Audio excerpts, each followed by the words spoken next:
Praise the Lord, hallelujah. Let all the glory and honor to Lord our Yeshua.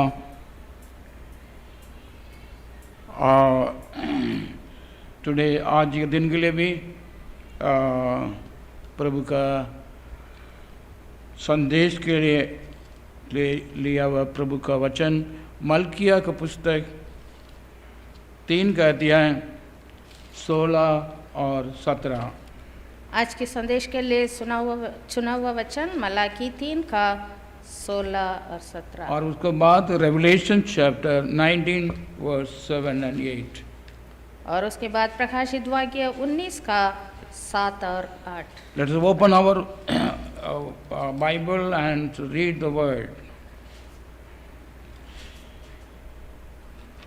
அப்பொழுது கர்த்தருக்கு பயந்தவர்கள் ஒருவரோடு ஒருவர் பேசிக்கொள்வார்கள், கர்த்தர் கவனித்து கேட்பார். கர்த்தருக்கு பயந்தவர்களுக்காகவும் அவருடைய நாமத்தை தியானிக்கிறவர்களுக்காகவும் ஞாபக புஸ்தகம் ஒன்று அவருக்கு முன்பாக எழுதப்பட்டிருக்கிறது. என் சம்பத்தை நான் சேர்க்கும் நாளிலே அவர்கள் என்னுடையவர்களாயிருப்பார்கள் என்று சேனைகளின் கர்த்தர் சொல்லுகிறார். तब यहोवा का भय मानने वालों ने आपस में बातें की और यहोवा ध्यान धरकर उनकी सुनता था। और जो यहोवा का भय मानते और उसके नाम का सम्मान करते थे, उनके स्मरण के निमित्त उसके सामने एक पुस्तक लिखी जाती थी। सेनाओं का यहोवा यह कहता है, जो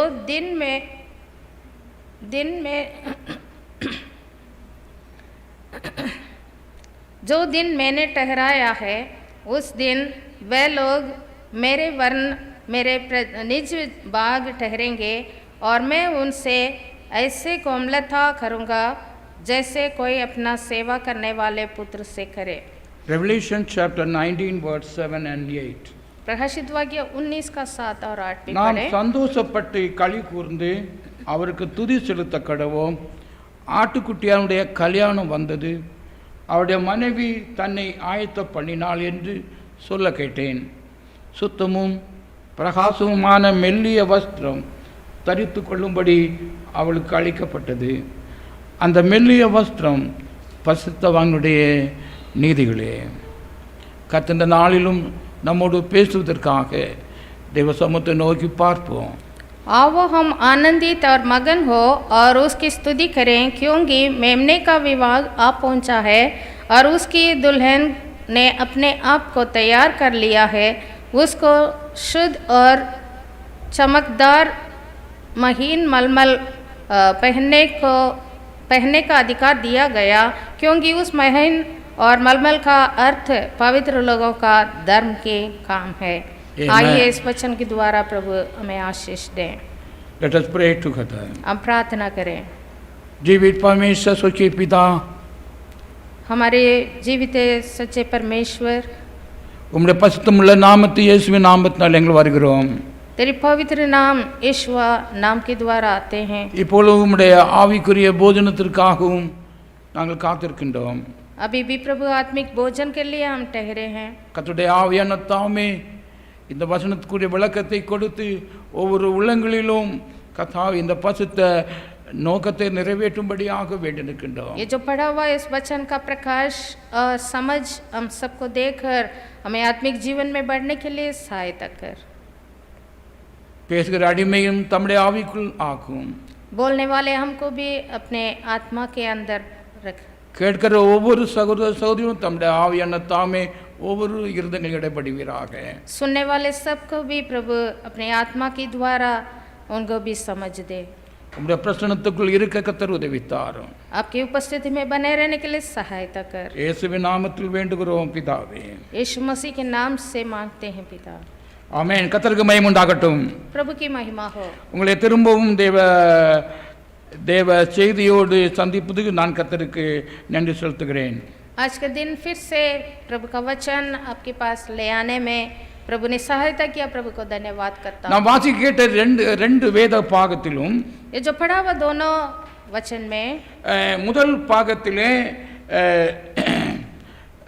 இந்த கடைசி நாட்களிலே கர்த்தர் என் சம்பத்தை சேர்க்கும் நாளிலே என்று சொல்லப்படுகிறது. और प्रभु अपने निज प्रजा को अपने निज बाग को बटोरेगा। ஆமென். आमेन। அவள் இரண்டு விதமாக கர்த்தருக்கு பயப்படுகிறவர்களுக்கும் அவருடைய நாமத்தை தியானிக்கிறவர்களுக்கும் என்று சொல்லப்படுகின்றது. और वह जो उनकी भय मानते हैं और जो उनके नाम को लेते हैं।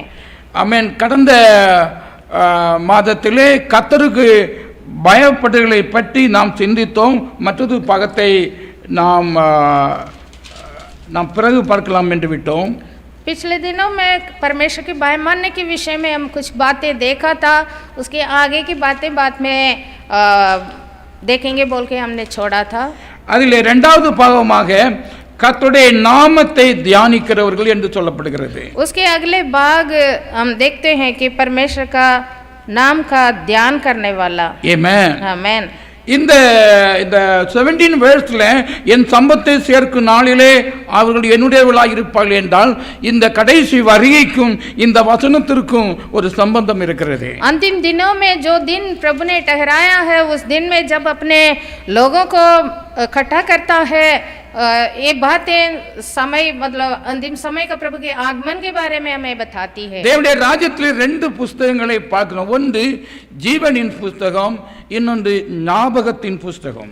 और यहाँ हम दो तरह का पुस्तक के बारे में हम बाइबल में पढ़ते हैं। एक तो जीवन का पुस्तक, दूसरा स्मरण की किताब।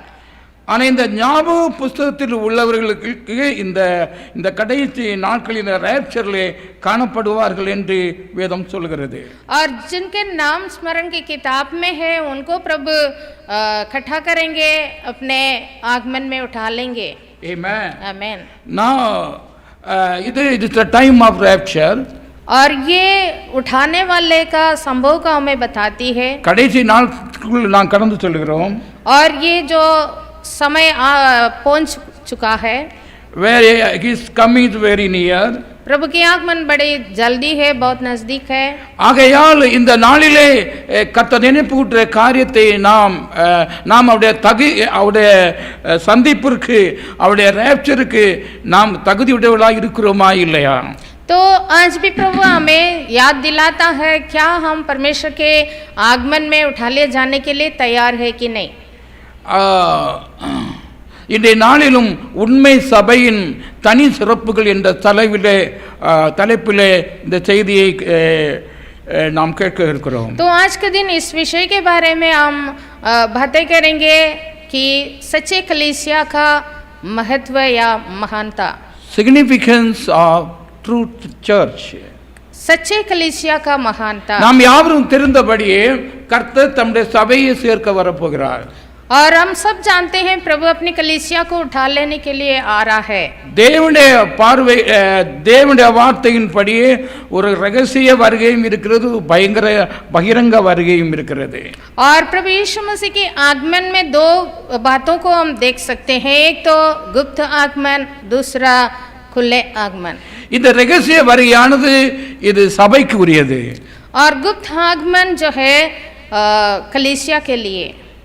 கர்த்தர் தம்முடைய இரத்தத்தினால் சம்பாதித்த சபையை பற்றி பேசுகிறது. और यहाँ पर उस कलीसिया के बारे में बात करता है जिस कलीसिया को प्रभु अपने स्वयं लहू से कमाया है। தேவனுடைய ராஜ்யத்திலே பழைய ஏற்பாட்டு எல்லா பசுத்தவான்களும் நண்பர்கள் எனவும், புதிய ஏற்பாட்டிலே கர்த்தரை விசுவாசித்து அவருடைய ஏற்றுக்கொண்டவர்கள் தேவனுடைய ஜனங்கள் எனவும் मनवाटी एनवुम சொல்லப்படுகின்றன। और परमेश्वर को जो विश्वास करते थे पुराना नियम में हम देखते हैं सारे पवित्र दासों को परमेश्वर अपना मित्र कर बताया। और नया नियम में भी हम देखते हैं हम उनकी जो परमेश्वर को विश्वास करते हैं उनको अपनाया है, वो उनके निज प्रजा है और मित्र है और दुल्हन भी है। ஆக நாம் வெளிப்படுத்த விஷயத்தை படித்தது போல இந்த அங்கு ஒரு சத்தம் உண்டாகிறது, நாம் சந்தோஷப்பட்டு களி கூர்ந்து அவருக்கு துதி செலுத்த கடவோம், ஆட்டுக்குட்டியானவருடைய கல்யாணம் வந்தது, அவருடைய மனைவி தன்னை ஆயத்தம் பண்ணினாள் என்று சொல்ல கேட்டேன்। और प्रकाशित वाक्य में हमने पढ़ा था 19 का 7वां वचन में, आओ हम आनंदित और मगन हो और उसकी स्तुति करें, क्योंकि मेमने का विवाह आप पहुंचा है और उसकी दुल्हन अपने आप को तैयार कर लिया है। ये शब्द सुनाया गया। ஆமென். மணவாட்டி தன்னை ஆயத்தப்படுத்திக் கொண்டாள். दुल्हन अपने आप को तैयार किया है। ஆமென். आमेन। தன்னை ஆயத்தப்படுத்தி இது பாஸ்ட் டென்ஸ் சொல்லப்படுகிறது. அதாவது நான் ஆயத்தப்பட்டுக் கொண்டிருக்கிறேன் என்று சொல்லவில்லை. तो ये भूतकाल में लिखा है, ये नहीं है कि वर्तमान काल की बातें कर रही है, ऐसे नहीं, पर कर लिया है। ஆமென். ஆயத்தப்படுக போகிறவள் என்று சொல்லவில்லை. या फिर तैयार होने वाला है, ऐसे नहीं लिखा है। ஆயத்தப்பட்டாயிற்று என்று சொல்லப்படுகிறது. that means ஆயத்தப்பட்ட ஒரு சபையை பற்றி பேசுகிறது. लिखा है दुल्हन अपने आप को तैयार कर लिया है, तो इसका मतलब जो कलीसिया तैयार है। ஆமென். आमेन। அல்லேலூயா. आमेन। அந்த ஒரு சத்தம் கேட்டபோது அவருடைய வருகை இருக்கும் என்று சொல்லப்படுகிறது. ये शब्द जब सुनाया जा रहा है तो प्रभु की आगमन भी उस समय होता है। சபையானது கிறிஸ்துவின் மணவாட்டியாகவும் அவருடைய சரீரமாகவும் வர்ணிக்கப்படுகின்றன. और कलीसिया को प्रभु यीशु मसीह का देह और उनकी दुल्हन के समान बताया गया है। ஆமென். ஆமென். அல்லேலூயா. ஹல்லேலூயா. ஆகையால் ஆயத்தமாக்கப்பட்ட சபையானது அவருடைய ரகசிய வருகைகளை காணப்படும். तो जो तैयार किया गया है, तैयार है, उसको प्रभु अपने आगमन में उठा लेंगे। ஆக இந்த உண்மையான சபையிலே நாம் அங்கத்தினராய் இருக்கிறோமா, அல்லது நாம் கர்த்தரை மட்டும் அறிந்த வண்ணமாக விசுவாசித்த வண்ணமாக இருக்கிறோமா? तो हमें जांचना जरूरी है, क्या हम इस सच्चे कलीसिया के अंग बन चुके हैं या फिर हम केवल विश्वास करके बैठे हैं। இந்த மணவாட்டி தம்மை எப்படி ஆயத்தப்படுத்திக் கொள்கிறாள்? तो दुल्हन अपने आप को कैसे तैयार करती है? சோ இந்த சபையின் குணாதிசயங்கள் என்னது? और इस कलीसिया के महत्व क्या है?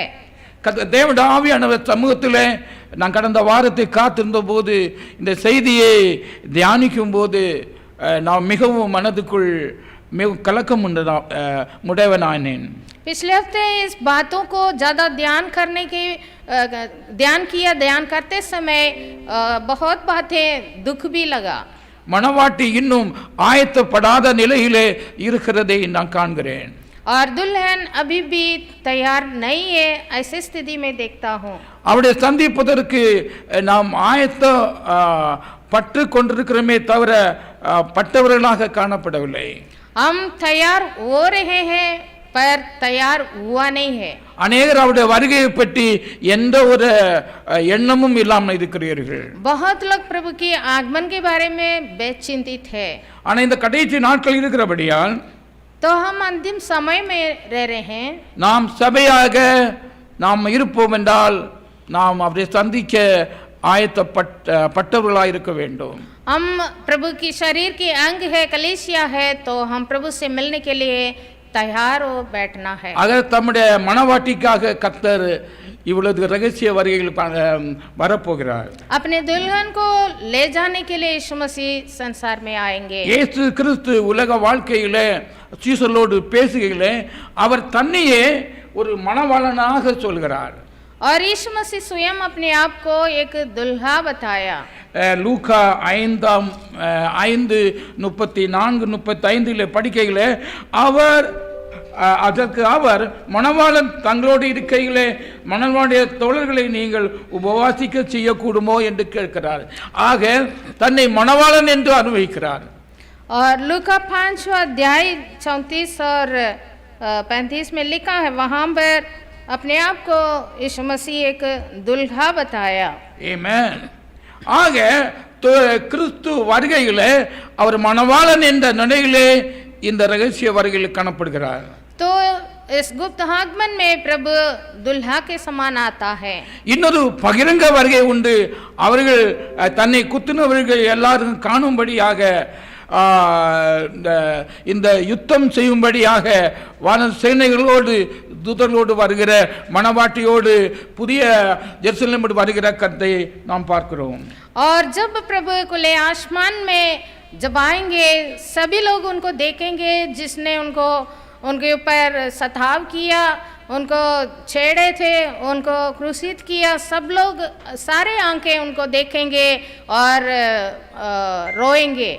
ஆக நாம் ஆயத்தப்பட்ட சபையா இல்லையா என்பதை எந்த ஒரு சிக்னிஃபிகன்ட் கூட நாம் எந்த தனி சிறப்பு நமக்கு எவ்விதமாக இருக்கிறது என்பதை கர்த்தர் ஆராயும்படியாக சொல்கிறார். तो जो तैयार हुआ है कलीसिया के महत्व क्या है, वो बातों को हम ध्यान करना है. Amen. Amen. How we prepare to meet our Lord. किस तरह हम तैयार हुए हैं. Amen. Amen. நீங்கள் வேதத்தை கவனிக்கும் போது கர்த்தர் நாம் யாவரும் கர்த்தரே இயேசு கிறிஸ்துவை விசுவாசிக்கிறோம். हम सब यीशु मसीह को विश्वास करते हैं. அதில் எந்த ஒரு தவறும் இல்லை. उसमें कोई कमी नहीं है. ஆனால் அவரை ஏற்றுக்கொண்ட விதம் பல விதத்திலே தகுதியற்றதாக இருக்கிறது. पर जैसे हमने उनको स्वीकार किया है, ग्रहण किया है, उसमें विभिन्न प्रकार की बातें हैं. நாம் மல்கியேல பார்த்தோம், என்ற நாமத்தை தியானிக்கிறவர்கள் என்று சொல்லப்படுகிறது. that means in English thought about the thought of his name என்று சொல்லப்படுகிறது.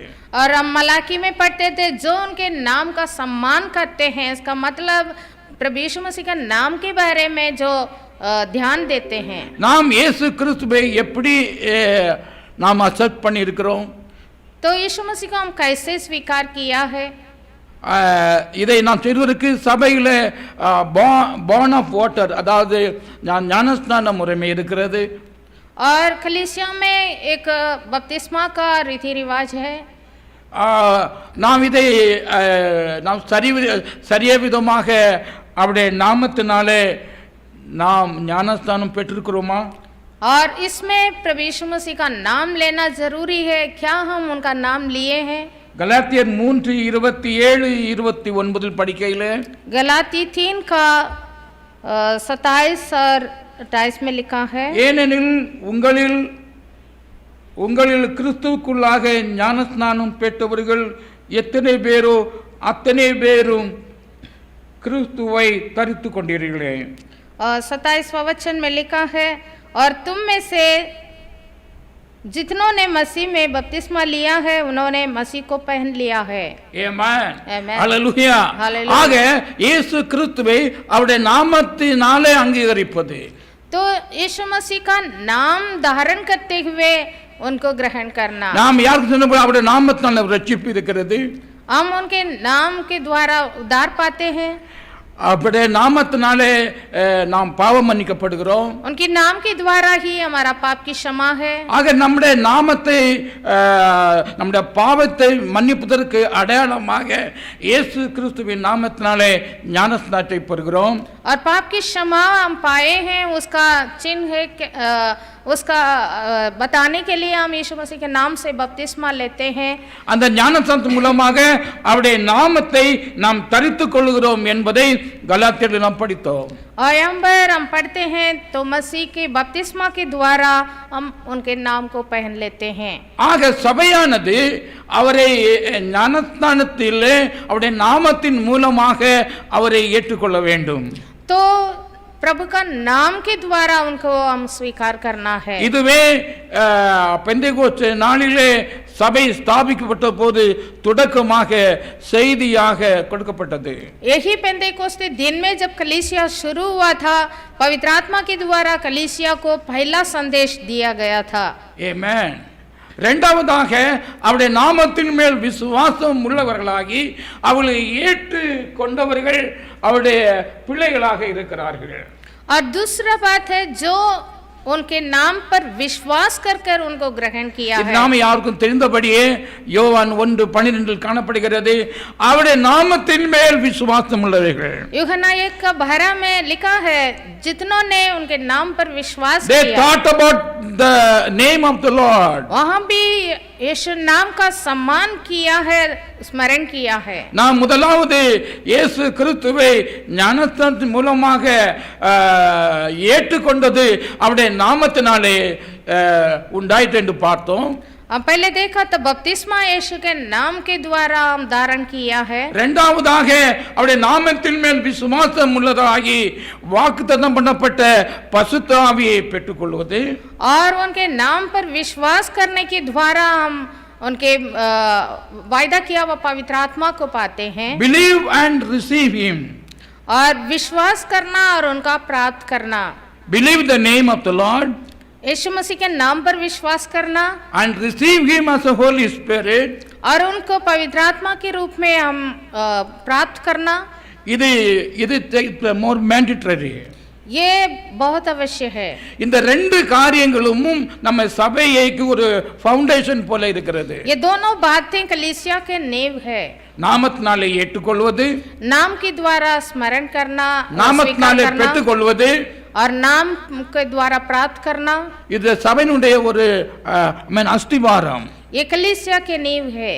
Amen. Amen. Hallelujah. Hallelujah. So Pavul சொல்லும்போது சொல்கிறார், கிறிஸ்துவை அல்லாமல் வேற ஒரு அஸ்திவாரமும் போடப்படவில்லையே. इसलिए पौलुस अपने पत्र में लिखा है, यीशु मसीह को छोड़कर और कोई नींव नहीं है. ஆகையால் இந்த உண்மையான சபையின் சிக்னிபிகன்ஸ் என்னவென்றால், அவர்கள் அவருடைய நாமத்தினாலே ஏற்றுக்கொண்டிருப்பார்கள், அவருடைய நாமத்தினாலே பெற்றுக்கொண்டிருப்பார்கள். और सच्चे कलीसिया की ये एक महत्व गुण है, वो यीशु मसीह का नाम को स्मरण किया होगा, ध्यान किया होगा, उसको विश्वास किया होगा, धारण किया होगा. ரோமர் 8:9-10 படிக்கையிலே கிறிஸ்துவின் ஆவி இல்லாதவன் அவனுடைய அல்லர் என்று வேதம் சொல்கிறது. और रोमी 8वां अध्याय में हम पढ़ते हैं, जिसके पास मसीह की आत्मा नहीं है वो मसीही नहीं है. ஆக நாம் பெற்றுக்கொண்ட ஆவி கிறிஸ்துவின் ஆவியாய் இருக்கிறது. तो जो आत्मा हम पाए हैं वो मसीह की आत्मा है. இப்பொழுது கர்த்தரே ஆவியானவர் எங்கே உண்டோ அங்கே விடுதலை உண்டு என்று பார்க்கிறோம். प्रभु तो आत्मा है, जहाँ कहीं प्रभु की आत्मा है वहाँ स्वतंत्रता है. இந்த பசுத்த ஆவிக்கு பல பெயர்கள் வேதத்தில் பார்க்கிறோம். पवित्र आत्मा को और भी तरीके से बताया गया இது है. கிறிஸ்துவின் ஆவி என்றும், पवित्र आत्मा को मसीह की आत्मा कहलाया गया है. தேவனின் ஆவி என்றும், परमेश्वर की आत्मा कहलाया जाता है. கம்ஃபர்ட்டர் என்றும், और सहायक कहलाया जाता है. சத்தியத்தின் ஆவியானவர் என்றும், सत्य की आत्मा कहलाया जाता है. ஞானத்தின் ஆவியானவர் என்றும் ज्ञान की आत्मा कहलाया जाता है. பல அடைமொழிகள் காணப்படுகின்றன. इस तरह विभिन्न प्रकार के प्रकाश है. ஆக கிறிஸ்துவின் ஆவியை பெற்றதுகளே நாம் அவருடையவர்களாக, அவருடைய சபையாக, அவருடைய சரீரமாக நாம் இருக்க முடியும். जब परमेश्वर की आत्मा या मसीह की आत्मा जब हम प्राप्त करते हैं, तभी हम उनके शरीर के अंग बनते हैं. Amen. Amen. இதை 1 கொரிந்தியர் 12:13 பார்க்கலாம். पहला कुरिन्दी 12:13 में हम इस बात को देखते हैं. நாம் யூதனாயினும் கிரேக்கனாயினும் அடிமையாயினும் சுயாதீனனாயினும் எல்லாரும் ஒரே ஆவியினாலே ஒரே சரீரத்திற்குள்ளாக ஞானஸ்நானப்பட்டு எல்லாரும் ஒரே ஆவிக்குள்ளாகவே தாகத்திற்கப்பட்டோம். क्योंकि हम सब ने, क्या यहूदी हो, क्या यूनानी, क्या दास हो, क्या स्वतंत्र, एक ही आत्मा के द्वारा एक देह होने के लिए बपतिस्मा लिया है और हम सबको एक ही आत्मा पिलाया गया.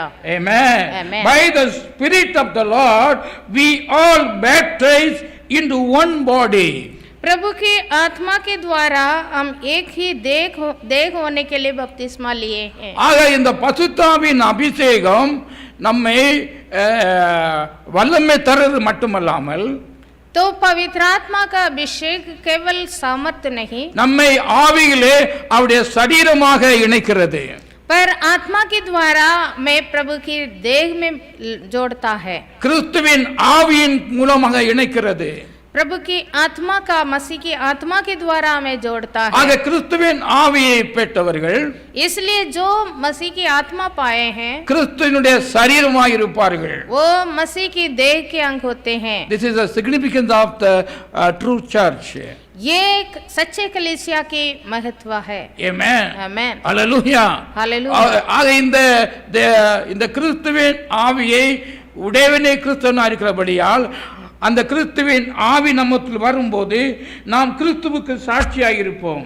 तो जिसके पास मसीह की आत्मा है वही मसीही है, इसलिए जब मसीह की आत्मा हम पर आती है हम उनकी गवाह बनते हैं। இயேசு கிறிஸ்து கொடுத்த கடைசி கட்டளை என்னவென்றால், यीशु मसीह अंत में क्या हुक्म दिया, आज्ञा எல்லாரும் दिया? காணத்தக்கதாக ஆகாயத்திலே எடுத்துக்கொள்ளப்படுகையில் கடைசி ஒரு கட்டளை கொடுத்தார். என்ன கட்டளை என்றால், நீங்கள்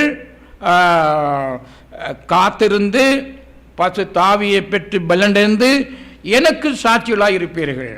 और यीशु मसीह उठा लिए जाने के पहले अंतिम आज्ञा चले लोगों को जब दे रहा था, उसमें यही बात कहा, तुम लोग जो वायदा किया हुआ आत्मा व पवित्र आत्मा पाने के लिए ठहर जाना, जब पाओगे मेरे लिए गवाह ठहरोगे। மூன்றாவது significance of the real church is they will testify to the Lord Jesus Christ. तो तीसरा महत्व बात ये है सच्चे कलीसिया का कि वो यीशु मसीह की गवाह होंगे।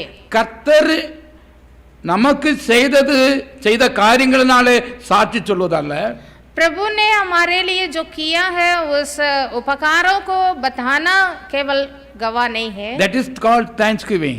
वो धन्यवाद देने का एक बात है। கர்த்தர் எனக்கு செய்த காரியத்தை நாம் சொல்லுவது அது ஒரு thanksgiving போல.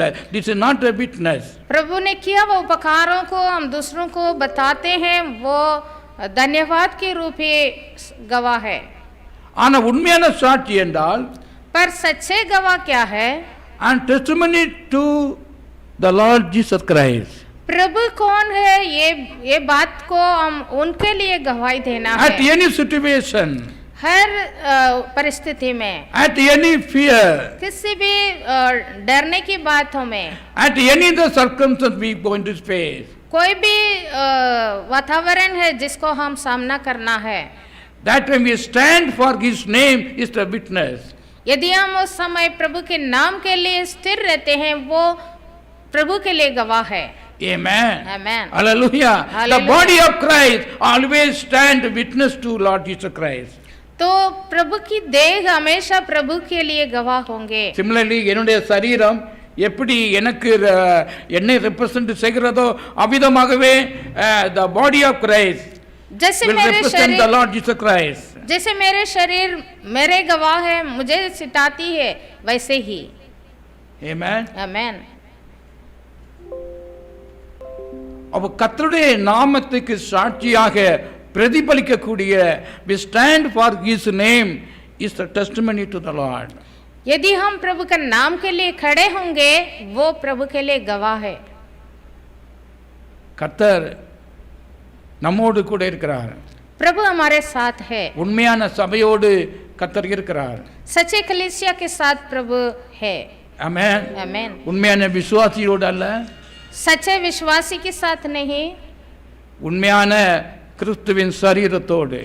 जो सच्चे देह है मसीह का। ஆமென். आमेन। ஹல்லேலூயா. Hallelujah. அவர்கள் அவருக்கு பலன் கொண்டு அவருக்கென்று சாட்சியாய் இருப்பார்கள். वो बल प्राप्त करेंगे और उनके लिए गवाह होंगे। நாம் சில நாமும் கூட இயேசு கிறிஸ்துவை விசுவாசித்து பல காரியங்களை நமக்கு செய்யலாம். हम भी यीशु मसीह पर विश्वास करते हैं, विश्वास के द्वारा बहुत कुछ कर सकता है। விசுவாச இயேசுவின் நாமத்தை உபயோகப்படுத்துவதுண்டு. यीशु मसीह के नाम को इस्तेमाल करते हैं। use the name of the Lord for deliverance, for healing, for any other purpose. We are using the name of the Lord. यीशु मसीह के नाम को हम चंगाई के लिए और छुटकारा के लिए, बहुत बातों के लिए हम इस्तेमाल कर सकते हैं। ஆனால் அப்படி நாம் இயேசு கிறிஸ்து நாமத்தை உபயோகப்படுத்தினாலே நாம் பாடி ஆஃப் கிரைஸ்ட், நான் கிறிஸ்துவை உடையவன் என்று சொல்ல முடியாது. यीशु का नाम इस्तेमाल करने के द्वारा हम उनके शरीर के अंग नहीं बनते। இதை நீங்கள் மேத்யூ சாப்டர் 7 பார்க்கும் சொல்லப்படுகிறது. இந்த கடைசி நாட்களிலே என்னை நோக்கி கூப்பிடுவார்கள், பிதா பிதா பிதா என்று கூப்பிடுவார்கள், நான் அவர்களுக்கு பதிலளிப்பான கடைசி நாட்களில் நான் உங்களை அறியேன் என்று சொல்லுகிறார்கள். इसलिए मत्ती 7 का 21 में लिखा है, हे प्रभु कहने वाले तो बहुत है, और उन दिनों में प्रभु ऐसे लोगों को बताएंगे जो उनके नाम को इस्तेमाल किया है, पर प्रभु कहेंगे मैं तुम्हें नहीं जाना। இங்கு இயேசுவின் நாமத்தை உபயோகப்படுத்தார்கள். ப்ராஃபஸி சொன்னார்கள், சுகம் கொடுத்தார்கள், பிசாசுகளை திரட்டினார்கள், யாவும் சொல்லப்படுகிறது. பட் இங்கு use the name of the Lord Yeshua. यहाँ पर यीशु मसीह का नाम को इस्तेमाल किया हुआ हम देख रहे हैं, भविष्यवाणी कहने के लिए, दुष्ट आत्माओं को निकालने के लिए, चंगाई के लिए, इस तरह काम के लिए, आश्चर्य कर्म करने के लिए नाम तो उपयोग किया है. Amen. Amen. ஆக உபயோகப்படுத்தி நாம் கிரியை செய்வதனாலேயோ அல்லது மிரக்கல் நடப்பதனாலேயோ மட்டும் அதை எவிடன்ஸாக நாம் எடுத்துக்கொள்ளக்கூடாது. प्रभु के नाम को इस्तेमाल कर कुछ करने के द्वारा, क्रिया के द्वारा हम उनके देह के अंग नहीं बनते. எல்லா வரங்களும் அவருடைய நம் பக்தி விருத்திக்கு என்று கொடுக்கப்பட்டிருக்கின்றன. क्योंकि हर वरदान और ये सारे आश्चर्य कर्म जो भी है ये हमारे भक्त वृत्ति के लिए दिया गया है, வளர்வதற்காக கொடுக்கப்படுகிறது. हम बढ़ने के लिए हमें बताया गया है. आमेन. आमेन. ஆனால் கிறிஸ்துவுக்கு சாட்சியாக இருப்பது, पर हम यीशु के गवाह होने के लिए, मसीह की गवाह होने के लिए, அவரை மறுதலிப்பதற்காக யாரோ உங்கள் மத்தியில் வருவார்கள் என்றால், मानो कोई आपको इनकार करने के लिए आपको बता रहे हैं, சூழ்நிலை வருவோம் என்றால், ऐसे परिस्थिति आया है, அதை நிராகரிப்பது, அதை விட்டுவிட்டு இயேசுவின் நாமத்திற்காக நிற்பதே ஒரு சாட்சி உள்ள வாழ்க்கையா இருக்கிறது. ऐसे घड़ी में हम इनकार करे बिना यीशु के लिए हम प्राण देने के लिए भी तैयार होते हैं, वही गवाह है. Stand for his name. हम यीशु के नाम की गवाह बनना है. இயேசு என் நாமத்தின் நிமித்தம் உங்களுக்கு உங்களை अनेகர் வெறுப்பார்கள். और लिखा है, प्रभु ने कहा मेरे नाम के कारण बहुत लोग तुम्हें सताएंगे. They will against you. तो बहुत लोग विरोध में उठेंगे. காரணம் இயேசுவின் நாமத்திலே ஜீவன் இருக்கிறது. நீங்க அவருடைய சபையா இருக்கிறபடியால், அவருடைய பிள்ளைகளா இருக்கிறபடியால் அவருக்கு விரோதமாக காரியங்கள் வரத்தான் கூடும்.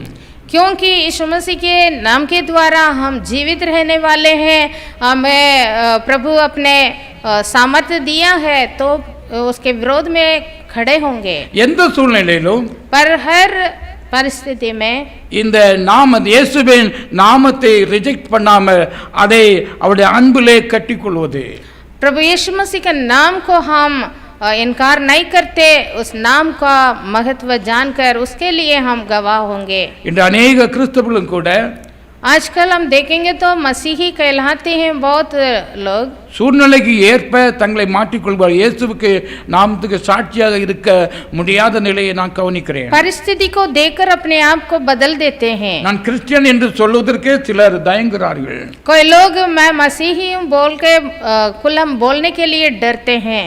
ஆமென். आमेन. ஆக இப்படிப்பட்டவர்கள் கர்த்தருக்கு சாட்சியா இருக்க முடியாது. ऐसे डरने वाले प्रभु के लिए गवाह नहीं होंगे. But the real church पर सच्चे कलीसिया जो है, stand for his name. वो प्रभु के नाम लेने के लिए लज्जित नहीं होता. Amen. Amen. மற்றவர்கள் எதை என்ன சொன்னாலும் பரவாயில்ல. कोई भी कुछ भी कहे,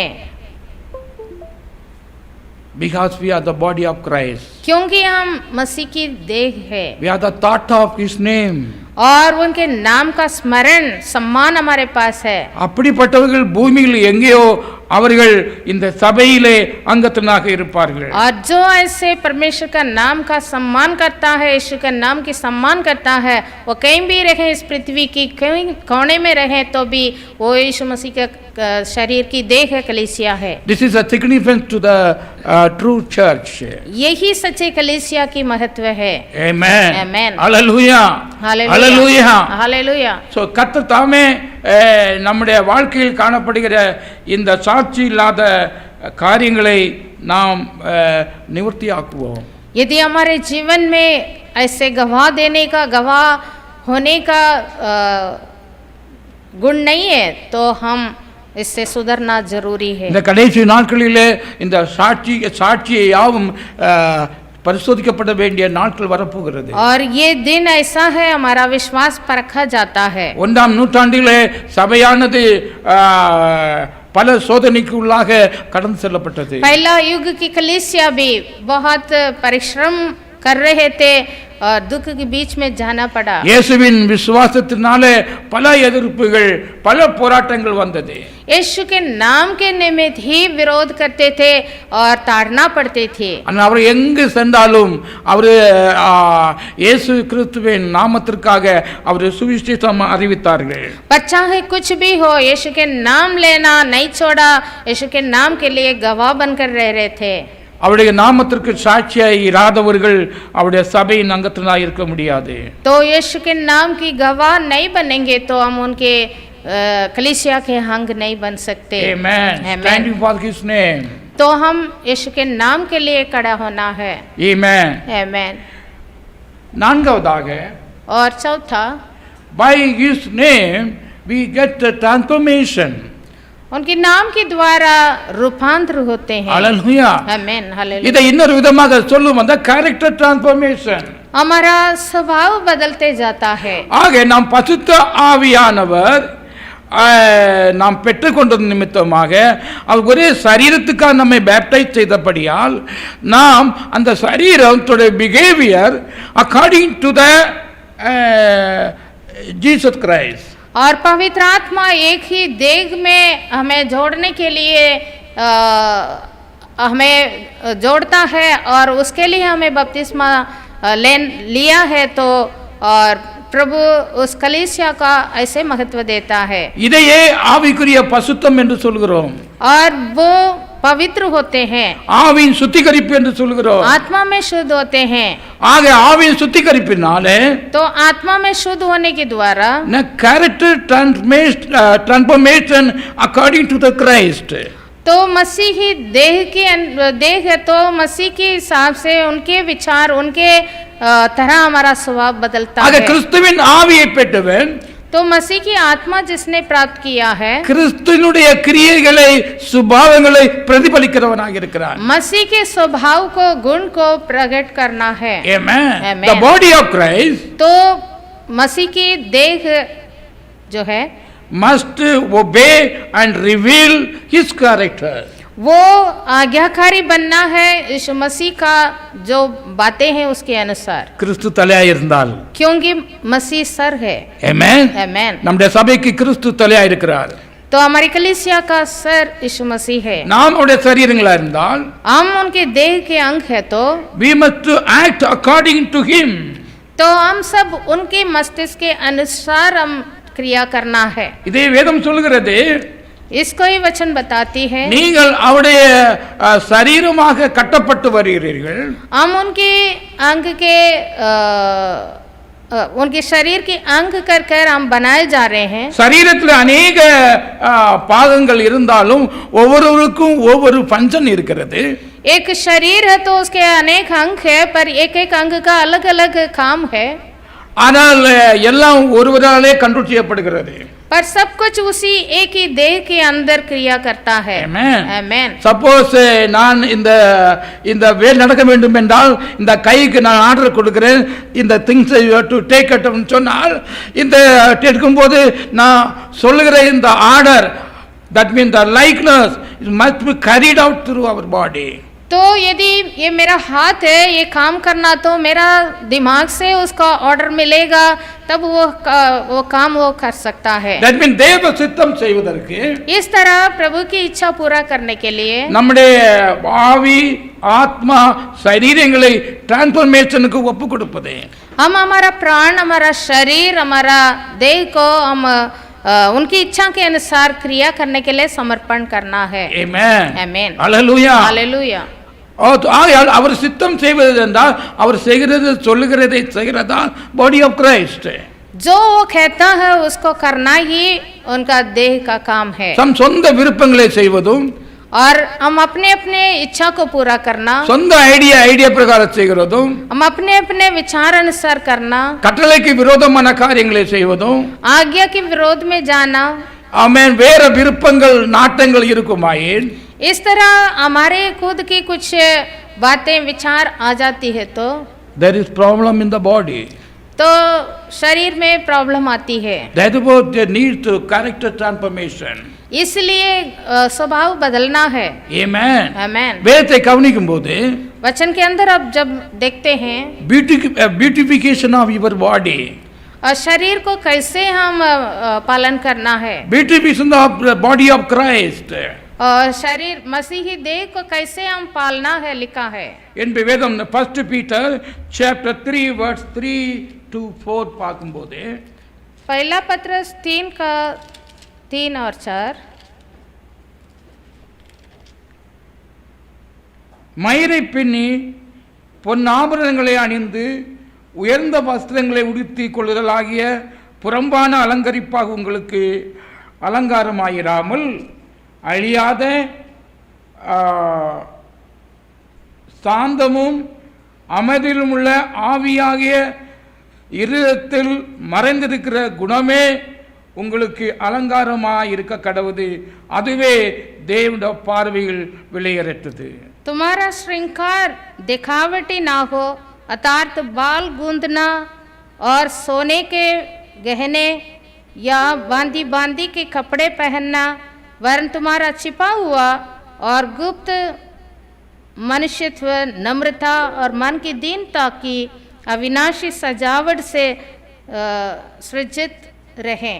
God is spirit, और प्रभु तो आत्मा है, நாமும் மனவாட்டி ஒரு ஆவிக்குரிய சரீரமாக இருக்கிறோம். हम दुल्हन आत्मिक देह है, ஆனா இப்போது சரீரத்தில் இருக்கிறோம்.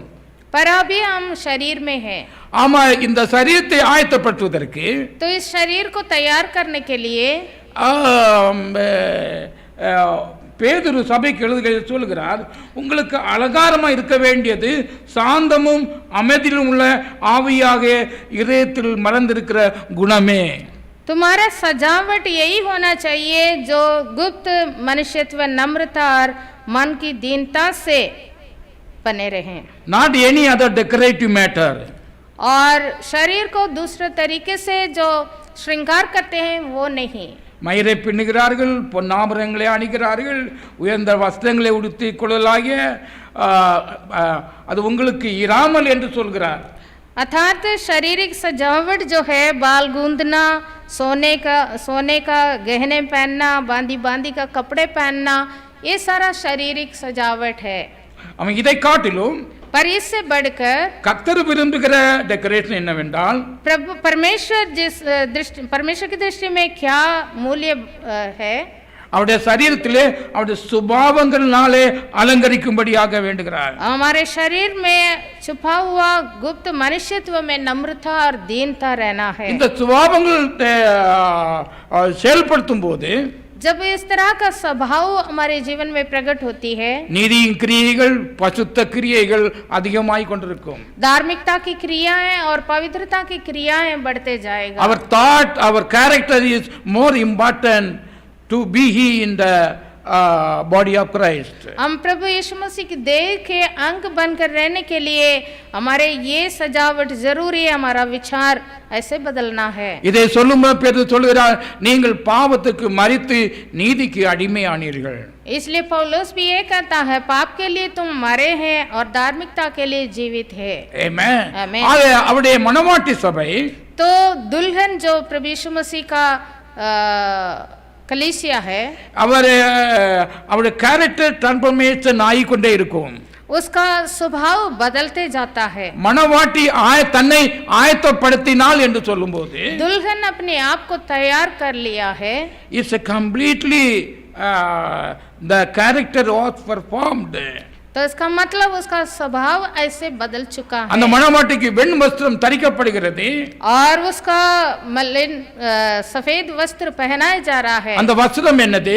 और वो वस्त्र क्या है? பசுத்தவங்க நீதிகளே, वो पवित्र लोगों का धार्मिकता है। ஆமென். ஆகையால் புறம்பான அலங்காரத்துக்கு முக்கியத்துவம் கொடுக்காதபடிக்கு, तो बाहरी सजावट को महत्व ना दें, இந்த சரீரமானது இன்னர் பியூட்டிஃபிகேஷனுக்கு முக்கியத்துவம் கொடுக்கிறது. पर अंदर मनुष्यत्व को हम सजावट देना है। அந்த உள்ளான அலங்காரத்தை பெற்றவர்கள், और जो अंदर मनुष्यत्व में सजावट रखा है தேவ சித்தம் செய்துக்கு தன்னை ஒப்பு கொடுத்தவர்கள், और वही प्रभु की इच्छा पूरा करने के लिए समर्पण किया है கிறிஸ்துவின் ஆவியை பெற்றவர்களால் மட்டுமே முடியும். और वो प्रभु की आत्मा पाए तो ऐसे कर सकता है. ஆமென். Amen. ஹalleluya. Hallelujah. கிறிஸ்துவின் ஆவியை பெற்றவர்கள் மட்டுமே கிறிஸ்துவை போல கிரியை செய்ய முடியும். जितनों ने यीशु मसीह का आत्मा पाए हैं वही मसीह की तरह व्यवहार करेंगे. இந்த அலங்கரிக்கு பதிலாக வேறு அலங்கரிப்பை நீங்க தொடங்குவீர்கள் என்றால், और भीतरी मनुष्यत्व के इस सजावट को छोड़कर तरह तरह का सजावट हम करेंगे तो சுபாவங்கள் மாறப்போவதில்லை. हमारा स्वभाव नहीं बदलेगा. வசனம் தெளிவாக சொல்கிறது, वचन साफ साफ बताती है. விவிதமாக உங்கள் சரீரங்களை அலங்கரியாதபடிக்கு, तो शरीर को ऐसे सजावट दिखावटी सजावट श्रृंगार ना करो, ஆவிக்குரிய சுபாவங்களால் உங்களை அலங்கரியுங்கள். पर गुप्त मनुष्यत्व नम्रता और दीनता से बने. மணவாட்டி और दुल्हन ஆயத்தப்பட்டால் என்றால், वो तैयार हो गया तो he already decorated. तो इसका मतलब वो पूरा सजावट उसको हो चुकी है, श्रृंगार हो चुकी है. Amen. आमेन Amen. आमेन. நான் இனி செய்வோம் என்று அல்ல. तो तैयार हो जाएगी ऐसे नहीं. therefore இப்படிப்பட்ட கேரக்டர் டிரான்ஸ்ஃபர்மேஷன் இல்லாவிட்டால், यदि स्वभाव बदलते नहीं जा रहा है, கர்த்தருடைய ஆவியானவர் சொல்லுகிறது என்னவென்றால், प्रभु की आत्मा यूं कहता है, you transform yourself. तुम बदलते जाओ. வெண் வஸ்திரத்தை தரித்துக்கொள். सफेद वस्त्र पहन. ஆமென். உன்னுடைய சுபாவத்தை மாற்றிக்கொள். स्वभाव को बदलो according to him. जैसे प्रभु है. Amen. आमेन. அப்படி சுபாவத்தை மாற்றவர்கள் ஆயத்தமாக்கப்பட்டவர்கள் என்று சொல்வது முடியாது. और जिसका स्वभाव प्रभु के हिसाब से बदला नहीं है वो तैयार नहीं है. தேவாவினர் பேசிக் கொண்டிருக்கிறார். प्रभु की आत्मा हमसे बात कर அந்த रहा है. நாட்களில் தியானித்த போது पिछले दिनों में जब इस बातों को ध्यान कर रहे थे, நம்முடைய தகுதியின்மை யாவற்றையும் உணர்த்தினார். हमारा योग्यता क्या है प्रभु ने இன்று बताया. கர்த்தர் வருவார் என்றால், आज प्रभु आएंगे तो நாம் அவரை எவ்விதமாக கோயின்று நாம் சந்திக்க போகிறோம். हम कैसे प्रभु से मिलने जा रहे हैं. கர்த்தர் தம்முடைய சபையை சேர்த்துக்கொள்ள வருகிறார். प्रभु अपनी कलीसिया को उठा लेने जाने के लिए आ रहा है. ஆமென். आमेन. நாம் அவரோடு அவர் விரும்பத்தக்க சித்தம் நம்முடைய வாழ்க்கையில் இருக்கிறதா? क्या प्रभु की इच्छा के अनुसार हमारा जीवन है. we have to beautify हम श्रृंगार करना है our body हमारा शरीर को भी, according to him, पर प्रभु की दृष्टि में कैसा लगना है वैसे. because if we are body of Christ, क्योंकि यदि हम मसीही देह के अंग है, we have to decorate our body according to him. हम प्रभु कैसे चाहता है, क्या चाहता है, उसके अनुसार हमें श्रृंगार करना है. நீங்கள் இங்கே எப்படின்னு தெரியல, பொதுவாக இங்கே நினைக்கிறேன், இந்த மேரேஜ் ஃபங்க்ஷனில் இந்த மேரேஜ் ஃபங்க்ஷனுக்கு போடக்கூடிய எல்லா ட்ரெஸ்ஸும் அந்த ஹஸ்பண்ட் தான் வாங்கிட்டு வந்ததே போடுவாங்க. और हम जैसे शादी होती है तो दूल्हा दुल्हन के लिए जो शादी पे पहनने का कपड़े वपड़े सारा वो ले आता है, वो देता है. what he purchase, जो वो खरीद के लाता है, what the husband to going to purchase, he should wear. जो वो देता है वही वो दुल्हन पहनेगी. This is the honor of even in the world. संसार में शादी पे भी यही होती है. So ஆகையால் அவரை சந்திக்க ஆயத்தப்படுகிற மணவாட்டி, तो हम प्रभु से मिलने के लिए तैयार हो रहे हैं दुल्हन. decorate according to him. जो प्रभु चाहता है वही हिसाब से हम அவர் விரும்புகிற நீதியின் வஸ்திரம், जो प्रभु चाहता है धार्मिकता के वस्त्र, அவர் விரும்புகிற ரட்சிப்பின் வஸ்திரம், जो प्रभु चाहता है उद्धार का वस्त्र, அவர் விரும்புகிற வெண் வஸ்திரம், और प्रभु की चाहत के अनुसार जो सफेद वस्त्र, இவை தேவையா இருக்கிறது. यही जरूरी है. ஆமென். आमीन. அல்லேலூயா. இதை Hallelujah. அணிந்து கொண்டவர்கள் और इस तरह जो श्रृंगार किए हैं ஆயத்தமாக்கப்பட்டவர்கள். वो तैयार है. ஆமென். आमीन. இது வேத வார்த்தை சொல்கிறது. ये प्रभु का वचन कहता है. ஆமென். आमीन. அது நம்முடைய சுபாவங்களை மாற்றும்படியாகவும் கிறிஸ்துவின் சிந்தையே நம்முடைய சிந்தையா இருக்க வேண்டும் என்றும் வேதம் சொல்கிறபடியால், मसीह की विचार ही हमारा विचार होना है. நாம் ஒரு சரீரமா இருக்கிறபடியால், और क्योंकि हम उनकी देह है, நாம் மற்றவர்களை பற்றி நாம் பேசவில்லை. हम दुनिया के बारे में नहीं बात कर रहे हैं தேவனுடைய ராஜ்யத்தில் அவருடைய நண்பர்களை பற்றி பேசவில்லை. और मित्रों के बारे में बात नहीं कर रहे हैं. சிலர் பழைய ஏற்பாட்டிலே ஈசாக்கின் மனைவியை போல கம்பேர் பண்ணி பேசுவாங்க. कोई पुराना नियम की कोई औरत को ले लेंगे, इसहाक की पत्नी ऐसे थी, அப்படி செய்தார்கள் இப்படி செய்தார்கள் என்று சொல்வார்கள். वो ऐसे किया, ये किया, वो नो किया. नो, ऐसे नहीं. our New Testament church is separate standard. हमारा नया नियम की जो कलीसिया है वो अलग है. It is body of Christ. ये मसीह की देह है. Amen. Amen. Our standard cannot be compared with the Old Testament saints. हमारा स्टैंडर्ड को उसके साथ तुल्य नहीं कर सकते. If we are the body of Christ, यदि हम प्रभु की देह है, our peculiar decoration will be there. हमारे श्रृंगार ही अलग है. Amen. Amen. நாம் தேவனிடத்தில் நாம் ஜெபிப்போமா? क्या हम प्रभु से प्रार्थना करें? Lord, change my character. प्रभु मेरा स्वभाव आपके अनुसार बदलते जाएं.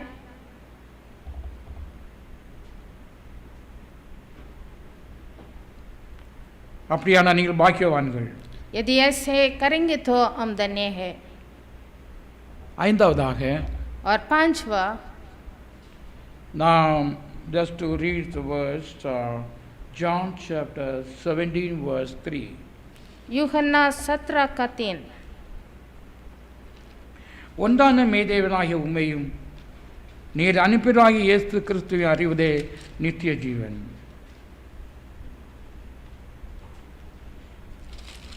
இந்த சபையானது thought about his name. कलीसिया प्रभु का नाम का स्मरण करता है. Amen. आमेन. இங்கு பார்க்கிறோம், ஒன்றான மேதேவனாகிய உம்மையும் இயேசு கிறிஸ்துவையும் அறிவதே நித்திய ஜீவன். यहाँ हम पढ़ रहे हैं एकमात्र सच्चे परमेश्वर को और यीशु मसीह को जानना ही आनंद जीवन है. இந்த சரீரமானது நம் தம்முடைய ஹஸ்பண்டை அறிய வேண்டும். तो देह दुल्हन दुल्हा को जानना है. Who is my husband? दुल्हन दुल्हा को जानना जरूरी है. Amen. आमेन. இங்கு சொல்லுகிறார் அறிவதே நித்திய ஜீவன். पत्नी अपने पति को जानना ही आनंद जीवन है. பைபிள்ல ஒரு சகரியா பற்றி உங்களுக்கு தெரியும். சகரியா, जकरिया नाम का एक व्यक्ति था. அவருடைய உள்ளத்திலே இயேசு எப்படிப்பட்டவரோ என்று அறிய விரும்பினான். वो यीशु मसीह कैसा है, कैसा व्यक्ति है, वो जानना चाहता था. கர்த்தர் அவனை சந்தித்தார். प्रभु उससे मिला. ஆமென். அவன் ஆபிரகாமின் சந்ததியாக மாற்றப்பட்டான். उसको भी अब्राहम का संतान बनाया. பவுலோசை கர்த்தர் சந்தித்த போது पौलुस से जब मिला, அவன் நன்கு படித்தவன் தான், पौलुस अच्छा पढ़े लिखे व्यक्ति था வேதத்தை தெரிந்தவன் தான், और पवित्र शास्त्र को अच्छी तरह जानता था. தமஸ்கு போற வழியிலே கர்த்தர் அவனை சந்தித்த போது जब दमस्कुस के रास्ते में प्रभु ने जब उसको पकड़ा, அவன் கேட்கிறான், நீர் யார்? वो प्रभु से पूछा, तुम कौन है? Amen. Amen. Knowing that your Lord is more important for the church. इस तरह पर प्रभु को जानना बहुत जरूरी है. For the true church we come to know who is he. सच्चे कलीसिया वो कौन है, वो जानना जरूरी है. Amen. Amen. Hallelujah. Hallelujah. அவர் நான் நேசிக்கிற, அவர் எனக்கு தலையா இருக்கிறவர், அவரின்படி நடக்கிறவர் யார் என்பதை அறிய வேண்டும். அதுவே நித்திய ஜீவன். அதை அறியாதபடிக்கு நீ நித்திய ஜீவனுக்கு செல்ல முடியாது என்றால் மனவாட்டியாக எப்படி சொல்ல முடியும்? प्रभु कौन है, वो कैसा है, उसको जानना जरूरी है. अगर नहीं जानेंगे तो कैसे हम दुल्हन बनेंगे? யோவான் 8:24 முதல் 38:2 படிக்கையிலே அங்கு சொல்லுகிறார், ஆகையால் நீங்கள் உங்கள் பாவங்களிலே சாவீர்கள் என்று உங்களுக்கு சொன்னேன். நானே அவர் என்று நீங்கள் விசுவாசிக்காவிட்டால் உங்கள் பாவங்களிலே சாவீர்கள்.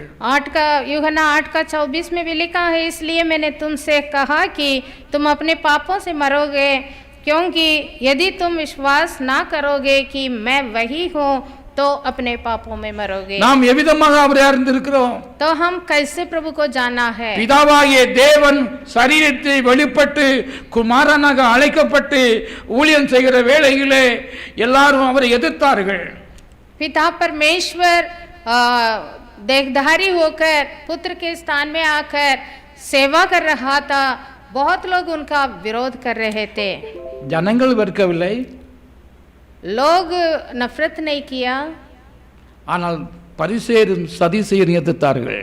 फरीसी सदुसी लोग विरोध कर रहे थे, அவரை ஏற்றுக்கொள்ள மனதில்லா இருந்தார்கள். वो ग्रहण करने के मन उनके पास नहीं था. கர்த்தர் நானும் பிதாவும் ஒன்றாய் இருக்கிறோம் என்று சொன்னார்.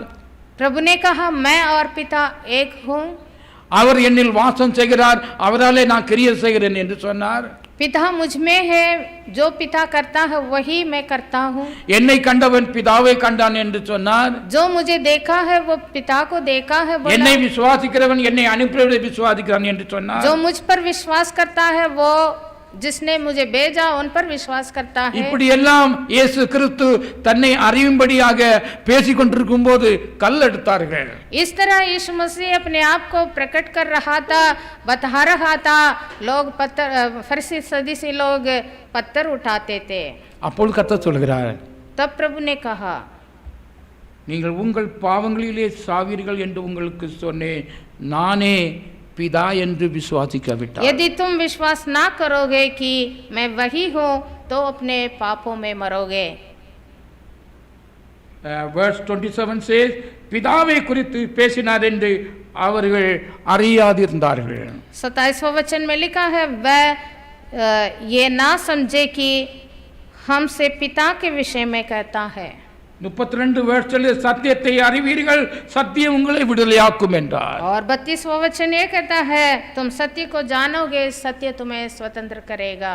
இங்கு சொல்லப்படுகிறது இயேசு கிறிஸ்துவை அறியும்படியாக, இயேசு கிறிஸ்துவே பிதா என்று அறியும்படியான இந்த சத்தியத்தை நீங்கள் அறிவீர்கள் என்றால் அந்த அறிவு உங்களுக்கு நித்திய ஜீவனை கொடுக்கும். அந்த அறிவினாலே நீங்கள் உங்கள் பாவம் மன்னிக்கப்படுகிறது, நீங்கள் விடுதலையாக்கப்படுகிறீர்கள். तो जब सत्य यीशु मसीह को हम जानते हैं, जानने के रीति से हम जब जानते हैं, वो सत्य हमें स्वतंत्र करेगा. ஆகையால்தான் முதல் நூற்றாண்டில் உள்ள விசுவாசிகள், इसलिए पहला युग की कलीसिया के विश्वासी लोग, நீங்கள் ஐ திங்க் 1 பேதுரு 1:17 என்று நினைக்கிறேன், पहला पत्रस 1:17 में शायद, தம்மை நியாயம் தீர்க்கிறவரை பிதாவாக தொழுது கொண்டார்கள் என்று. जो न्याय करने वाला है उसको पिता कर कर वो उपासना किया. நியாயம் செய்கிறவர் யார்? न्याय करने वाला कौन है? இயேசு கிறிஸ்து. यीशु मसीह है. ஆக நியாயம் தீர்க்கிற இயேசு கிறிஸ்துவை जो न्याय करने वाला है यीशु मसीह को, அவர் பிதாவாக தொழுது கொண்டார்கள். वो पिता कर कर उपासना किया. Amen. Amen. Because they have thought of his name. क्योंकि उनका नाम का सम्मान देते थे. Amen. Amen. அவரை அறிய வேண்டும். उनको जानना है. ஆமென். அவரை அறியாதபடிக்கு நாம் அவரை சரியாக விசுவாசிக்கவும் முடியாது. जाने बिना हम सही रीति से विश्वास भी नहीं कर सकते. Believe the truth तो सच्चाई को विश्वास करें for the sanctification. पवित्र होने के लिए. நம்முடைய விசுவாசம் ஒரு சரியான ஒரு ஸ்டடி தளம் கொண்டு வந்தால் இயேசு கிறிஸ்து யார் என்று அறிய வேண்டும். हमें हमारा विश्वास पक्का होने के लिए यीशु मसीह कौन है उसको विश्वास करना है. இயேசு கிறிஸ்துவே ஒன்று தெரியாதபடிக்கு நாம் அவருக்கு சரீரமாக நாம் இயங்குவது கடினமான காரியம். उनको जाने बिना हम उनकी देह होकर क्रिया करना असंभव है. நான் அவரே என்று விசுவாசிக்காவிட்டால் அவருடைய சரீரமாக இருப்பது எப்படி? हम उनको विश्वास नहीं करते तो कैसे उनके शरीर के अंग बनते हैं. வேதம் சொல்கிறது உங்கள் பாவம் மன்னிக்கப்பட மாட்டாது என்று. वचन कहता है तुम्हारे पाप क्षमा नहीं होता. அப்படியான அவருடைய சரீரமாக இருப்போமா? क्या हम यदि ऐसा है तो शरीर के देह के अंग बनते हैं. இயேசு கிறிஸ்து யோவான் 17 அதிகாரத்திலே சீஷர்களுக்காக ஜெபிக்கும் போது, और यूहन्ना 17 अध्याय में जब चेले लोगों के लिए यीशु मसीह प्रार्थना किया, just John 17:17 says, यूहन्ना 17:17, உம்முடைய சத்தியத்தினாலே அவர்களை பசுத்தமாக்கும், सत्य के द्वारा उन्हें पवित्र कर, உம்முடைய வசனமே சத்தியம். तेरा वचन सत्य है. ஆமென். आमेन. அப்ப சத்தியமாகிய வசனத்தினாலும் சத்தியபரராகிய கிறிஸ்துவினாலும் நாம் என்ன செய்ய வேண்டுமாம்? பசுத்தமாக்கப்பட வேண்டும். सत्य के द्वारा, सत्य जो वचन है उसके द्वारा हम पवित्र किया जाना है. ஆக இயேசு கிறிஸ்துவை तो यीशु मसीह को சொந்த இரட்சகராக மட்டுமல்லாமல் केवल उद्धार करता नहीं, அவரை பிதாவாகவும் நாம் விசுவாசிக்க வேண்டும். हम उनको पिता करके भी विश्वास करना है. That understanding we must get. और वो समझ हमें जरूरी है. Amen. Amen. நீங்க ஏசாயா 9:6 படிக்கும்போது यशाया 9:6 में लिखा है, நமக்கு ஒரு பாலகன் பிறப்பார், हमारे लिए एक बालक उत्पन्न हुआ, அவருடைய கத்தத்துவம் அவர் தோளில் இருக்கும், प्रभुता उसके कांधों पर होगी, அவர் சமாதானத்தின் பிரபு எனப்படுவார், और उनके बारे में लिखा है शांति का राजकुमार, அவர் நித்திய பிதா என்று சொல்லப்படுகிறது. और लिखा है अनंत काल का पिता कहलाया जाएगा. Amen. Amen. God manifested in flesh. तो परमेश्वर ही देहधारी हुआ. யோவான் 17 இன்னும் சொல்லுகிறார், பிதாவே உம்முடைய நாமத்தை நான் உங்களுக்கு வெளிப்படுத்தினேன். और 17 अध्याय के अंत में भी हम पढ़ते हैं, वहाँ लिखा है मैंने तुम्हारा पिता के नाम को प्रकट किया है. ஆகையால் இவர்கள் எனக்கு சீஷர்களாக இருக்கிறார்கள். इस कारण ये मेरा चेला है. Know your Lord Jesus Christ which you believe. तो यीशु मसीह को हम जानना जरूरी है. Amen. आमेन. முதலாம் நூற்றாண்டு சபையிலே பரிசுத்த ஆவியினாலே யாரும் அறியப்பட்டார்கள் இயேசு கிறிஸ்து யார் என்று. पहला युग की कलीसिया में यीशु मसीह को अच्छी तरह जानते थे पवित्र आत्मा के द्वारा. Amen. Amen. இந்த சத்தியத்தினாலே நாம் இந்த சத்தியத்தை விசுவாசிக்காவிட்டால், यदि सत्य को विश्वास नहीं करते, நீங்கள் 2 தெசலோனிக்கர் 2:10 பார்க்கும்போது, दूसरा தெசலோனிக்கே 2:10 में लिखा है, ஆகையால் சத்தியத்தை விசுவாசியாமல் அநீதியிலே பிரியப்படுகிற யாவரும் ஆக்கினைக்குள்ளாகும்படிக்கு அவர்கள் பொய்யை விசுவாசிக்கத்தக்கதாக கொடிய வஞ்சகத்தை தேவன் அவர்களுக்கு அனுப்புவார்.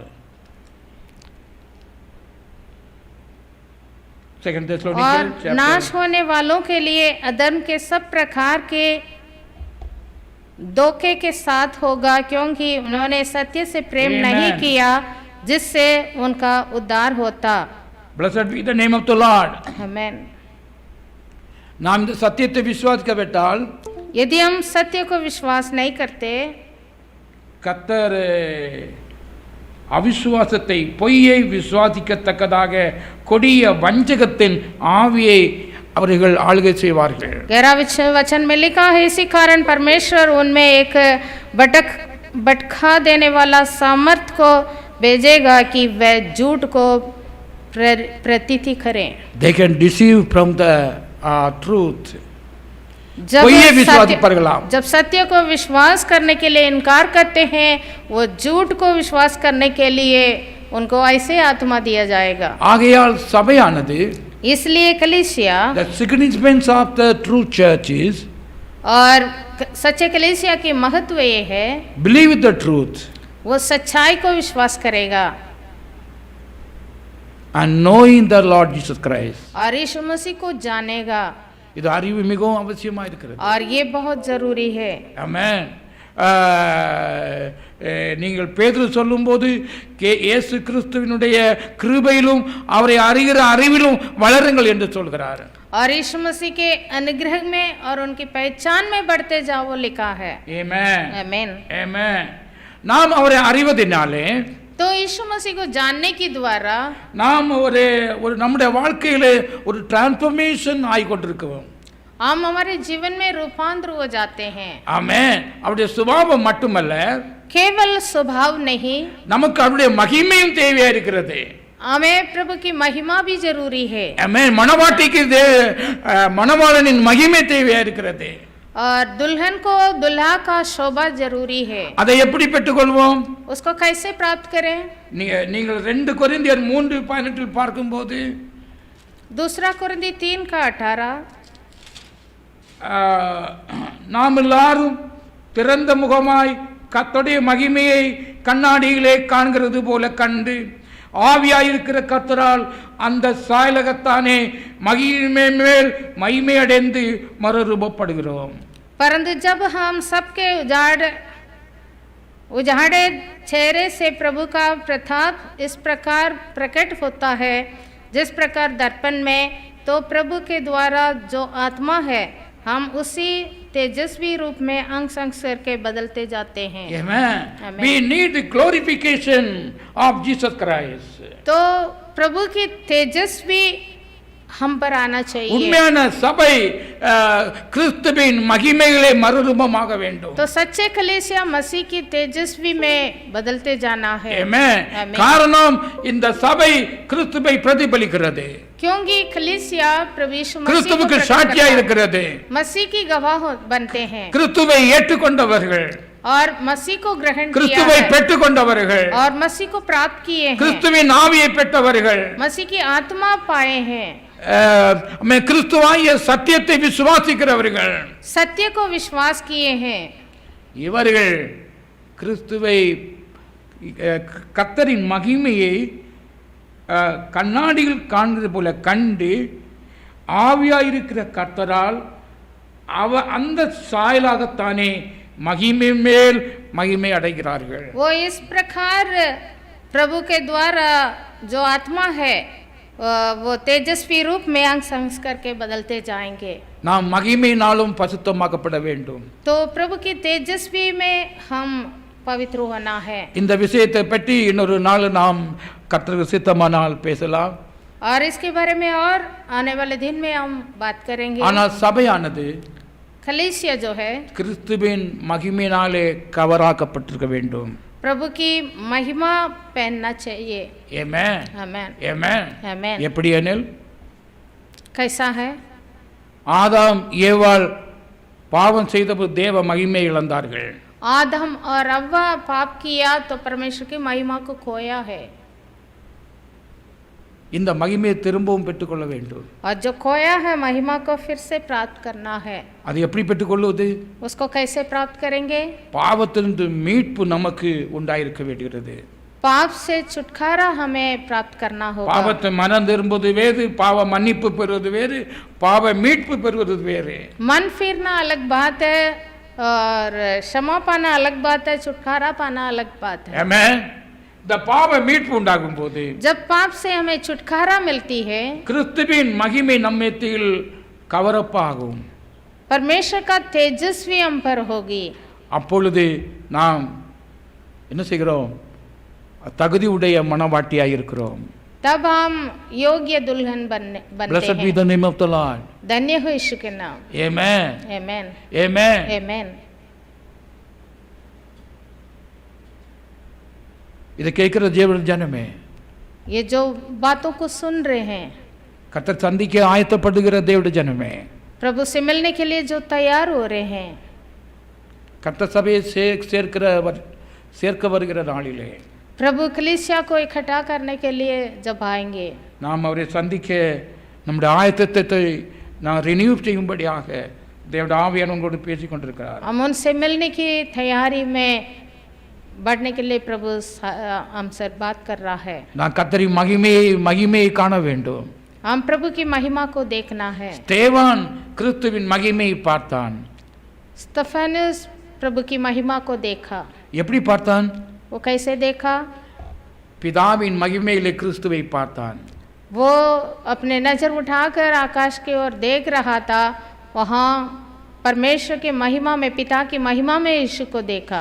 Amen. Amen. He not stand on the right hand of the Father. Bible says he stand on the right hand of the God glory. और यीशु को परमेश्वर की महिमा के दाहिने ओर देखा। Amen. आमेन। அவன் மகிமையை பார்க்கிறான். वो महिमा को देखा, அங்கு கிறிஸ்துவை பார்க்கிறார். यीशु मसीह को देखा। இது ஸ்தேவானின் சாட்சி. ये स्तेफानस की गवाह है। Amen. आमेन। அப்படிப்பட்டவர்கள் और जो ऐसे तेजस्वी को देखते हैं, மணவாட்டி சபையாக இருக்க வேண்டும். वो कलीसिया दुल्हन है, அவர்கள் ஆயத்தமா இருக்கிறார்கள். वो तैयार है। It is a significance to the true church. ये सच्चे कलीसिया की महत्व है। கடைசியாக और अंत में Revelation chapter 2 verse 3 and 5. प्रकाशित वाक्य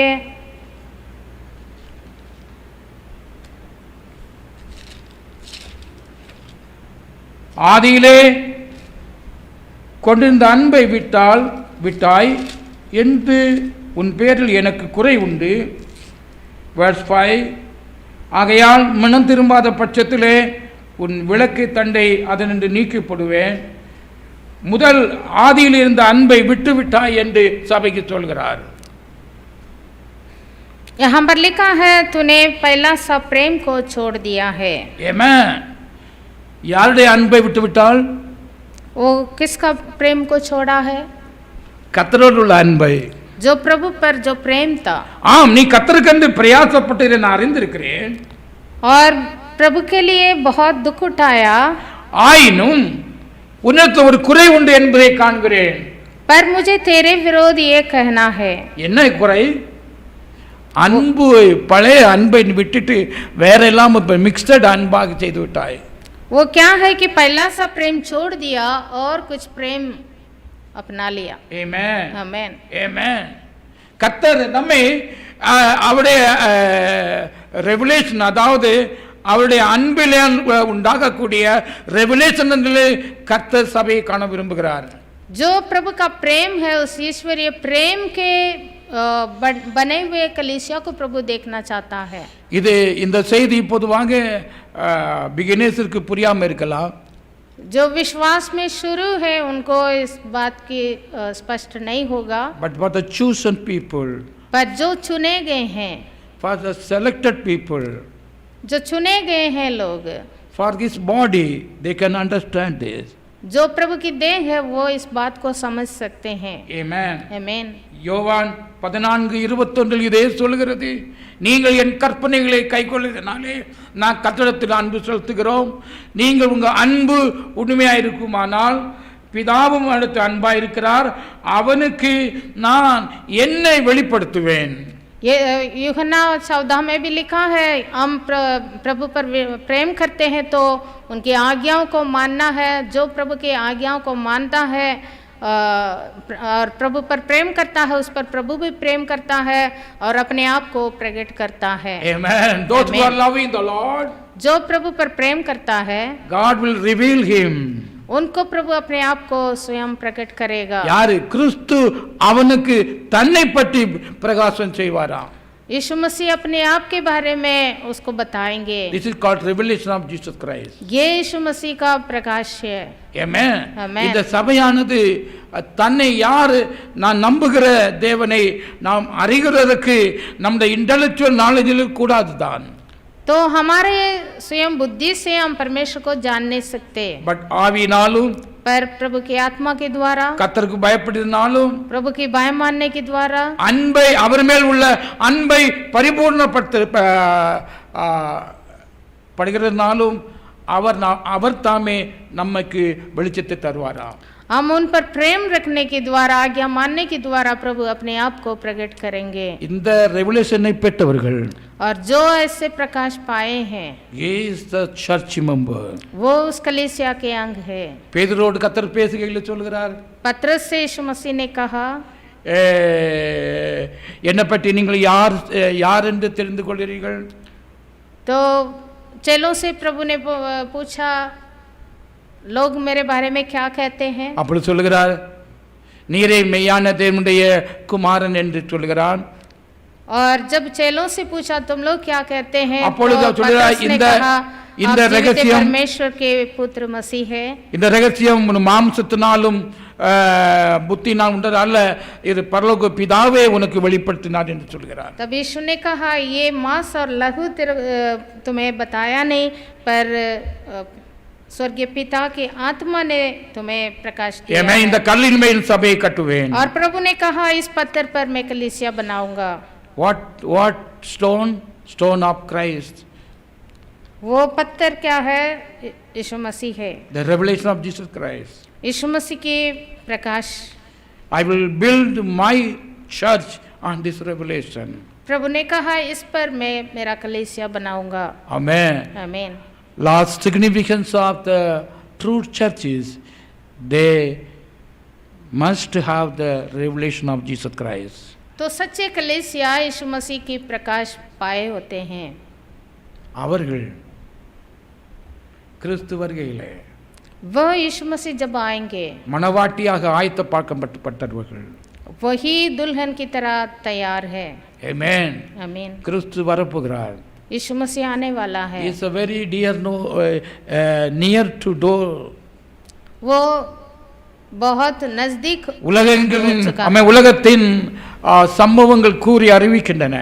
और दुनिया में जो बातें हो रही है ये सब हमें उस बात का सूचना देती है। மகா உபத்திரவ காலத்திற்கு முன்னதாக महा उपद्रव क्लेश के समय के पहले சபை எடுத்துக்கொள்ளப்படும். कलीसिया उठा लिया जाएगा। அப்பொழுது அந்த சபையில் சேர்ந்தவர்களாக நாம் இருப்போமாக. அப்படிப்பட்ட நிலையிலே இந்த நம்மை பக்குவப்படுத்துவது ஆயத்தப்படுத்துவது அவசியமாயிருக்கிறது. और उस समय हम उठा लिए जाने के लिए तैयार रहना है, उसके लिए हम अपने आप को तैयार करना जरूरी है। These are the 6 significance to the true church.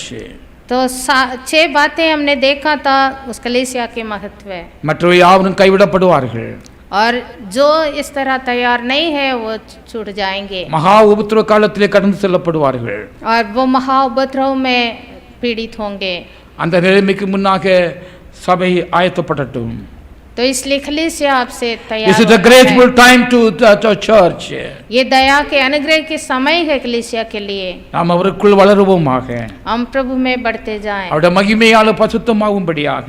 और उनके तेजस्वी में भी हम पवित्र हो जाएं। அவருடைய ரெவலேஷன் நமக்கு கிடைக்கும்படியாக. उनके प्रकाश हमें मिलने के लिए நாம் அவரை போல சுபாவத்தை பிரதிபலிக்கிறவர்களாக. हम ईश्वरीय स्वभाव प्रकट करने के लिए கிறிஸ்துவின் ஆவியை பெற்றவர்களாக. मसीह की आत्मा पाए हुए கிறிஸ்துவின் நாமத்தை ஞானஸ்நானத்தின் மூலமாக தரித்து கொண்டவர்களாக. यीशु मसीह के नाम को बपतिस्मा के द्वारा धारण कर कर पहन कर இந்த ஆவிக்குரிய சபையின் இந்த அந்த குறியை அதாவது அந்த குறிப்பீடை நாம் ஒவ்வொருவரும் தடுத்து கொள்ள நாம் மறக்க வேண்டாம். सच्चे कलीसिया के सारे सारांश हमारा जीवन में होने के लिए हम तैयार हो जाएं। தேவன் நம்மோடு கூட இருக்கிறார். प्रभु हमारे साथ है। கர்த்தர் தம்முடைய சபையை ஆயத்தப்படுங்கள் என்று இவ்விதமாக சொல்லப்படுகிறது.